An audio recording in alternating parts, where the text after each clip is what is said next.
I'm going to be real with you. Sometimes I don't even know what I'm doing, but being a single mom is one of the hardest things that I've ever have to do. So no one actually prepared us for this, but we found ourselves in the middle of it. And this is where I found my strength. And if I can do it, I know that you can do it too. Hi, welcome to Mindlift. My name is Lulla.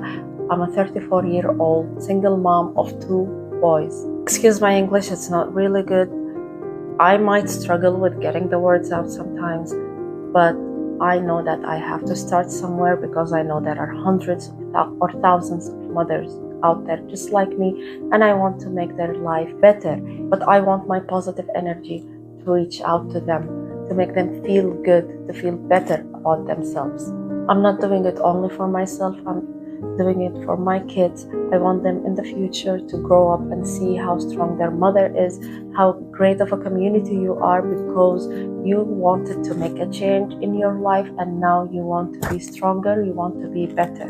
And that's the most important thing. It's a journey where we are all going to help each other out. Maybe liking this video to help it reach out to more mothers like you, or through commenting your story here in the comment section below.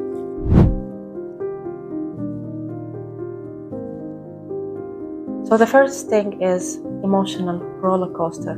Sometimes you wake up in the morning, all you can see is flowers, butterflies, birds chirping, and suddenly the next moment, while you are drinking your coffee, you just broke your nail and here you are just crying out of nowhere.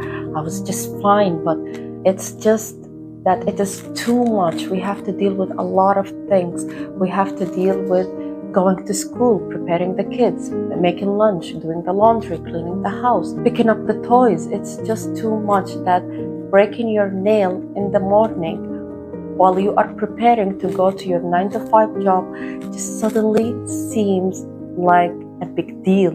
Your emotions are a big deal. That's why you need to take care of them. You need to nurture these emotions. In that moment, just cry. It's okay to cry.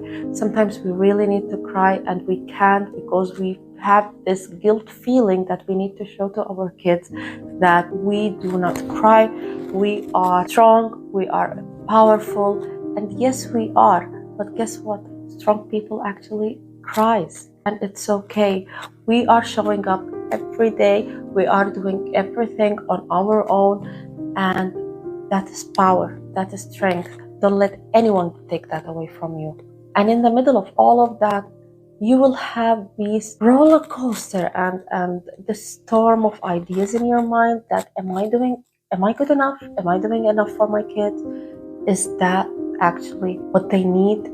Seeing all the other kids in school coming with 2 parents, but your son or your daughter is coming with only 1 parent, and is that going to affect him in the future? Is that going to affect him between his friends?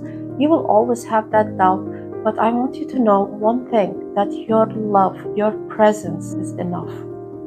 All what your child needs from you is for you to be present. So here is a single tip that I really like to do, that when I come back from work, then I'm exhausted, tired, don't feel like doing anything. I just want to lay down there having a cup of coffee just to process the whole day.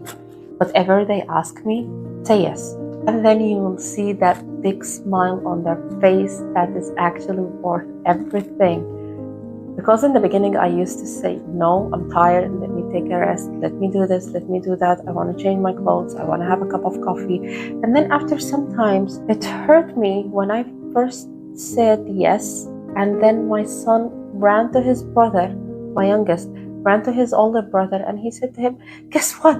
My mom said yes. And it hurt me, because at that point, I realized that I'm too invested in my work that sometimes I just forget that I have another work at home. So that tip really changed my life, changed my relationship with my kids.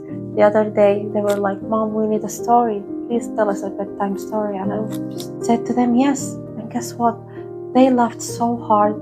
I don't even remember sometimes when I laughed this hard with them. And it feels good. It feels good. These small moments actually will stick to their mind, and it is enough because you are enough. You are enough. You are doing enough.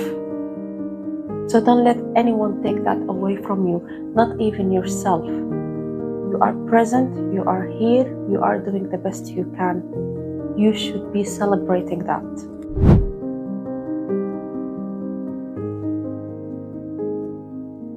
This part is very difficult for me. Finances.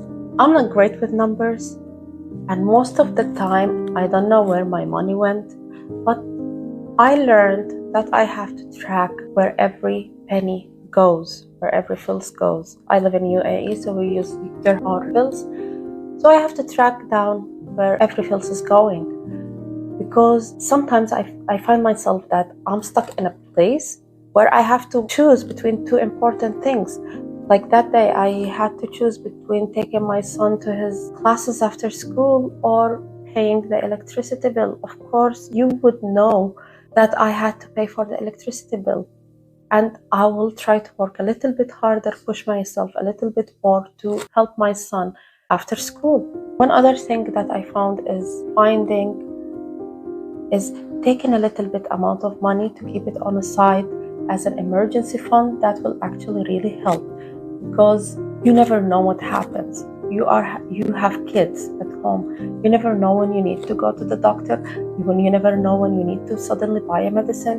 When you suddenly out of milk in the middle of the night and you have to order milk maybe. You never know what happens. So keeping that emergency fund on the side is actually helpful. And by doing that, you need to have at least two bank accounts, one current account and the other one is saving account.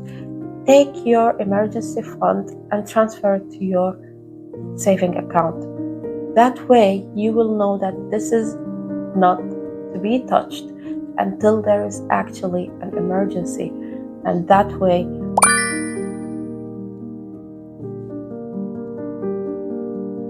you will have a peace of mind knowing that if anything happens, you can solve it, you can help it. Share your best tip about finances in the comment section below so that we can all learn from each other, from each other's experience. That will be very helpful, and I will collect all these comments one day and I will make a separate video about them. Next part is this part is called loneliness. Sometimes it's very easy to compare yourself to other families where there are two partners. When you feel like you are tired, you want to take a rest. So there is another one who can lift that weight a little bit away from you, who can help you with all this mess. And it's actually okay. It's okay to feel like that. It's okay to feel that you are lonely, that you need someone with you. It's very important as well to have your support system. It can be your mom, it can be your sister, one of your siblings. It can even be a pet. I know I have Simba, my white Persian cat. He's my best support system, because even when I come back from work and I'm tired, I'm exhausted, I'm sad, I'm angry, whatever negative feeling that I'm having, he will be there. Actually, he listens, he feels my energy, and he will come and sit next to me on my bed, and it's like he is telling me that it's okay, everything will be all right, just tell me. So surrounding yourself with a really good support system actually helps, and it makes a very big difference. But here's the flip side. After all this negative feelings, the guilt, am I good enough? Am I bad enough? Am I doing enough? Am I present? Am I giving my child what he needs? That whole single mom thing is what made me discover how strong I am. It made me find the strength in me, because I didn't have any other choice than just to do it. I just had to do it. There is no food, just go get some. You are not working today? No. I have to find something to do, because I just have to do it. There is no way to stop. And that mindset helped me to actually become very strong, to find the power in me, to know that I can do whatever I desire. And I want you to know that it's okay. A part of being strong is crying sometimes, and then wiping that tear to get dressed in your best clothes and just hitting that road and doing whatever you can do and what is best for your family, because you are the provider of love and they will also provide love for you. That unconditional love is your source of power. So let's just celebrate this. Let's celebrate not crying today. Let's celebrate having a good hair makeup day. Let's celebrate having a good cup of coffee. Let's celebrate that little laugh that you shared with your kid. Let's celebrate all the small things in life, because it's not about the big wins. It's all about that small wins that will eventually add up. If you like my content, please like and subscribe to my channel. Leave a comment below, and I'll be more than glad to read all your comments, all your thoughts, and let's help each other get better. 1% a day, that is more than enough. In 100 days, that is 100%. So I'll see you in my next video. Bye.